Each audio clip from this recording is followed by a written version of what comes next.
Fly news के CEO और peoples charitable hospital के निगरान डॉक्टर दिलमुराद खासखेली और फ्लाई न्यूज़ के सीनियर एडिटर गुलाम मुर्तज़ा आराई ने हाजी मोहम्मद सदीक खासखेली और हाजी अब्दुल हफीज़ खासखेली को उम्रे की सादत हासिल करने पर इनके गांव पहुंचकर मुबारकबाद पेश की और फूलों के हार पहनाए।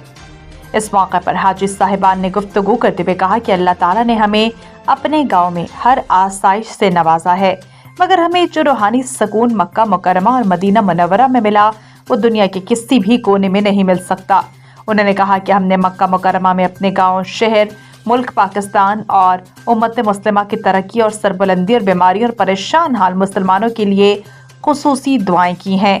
इस मौके पर पाकिस्तान फंक्शनल मुस्लिम लीग के रहनुमा इकबाल मोरोजो, अरसलान अली लाजपर, शफीक अहमद राजपर, अहमद राजपर और मकामी जिम्मेदार रईस इलाही बख्श मरी भी मौजूद थे।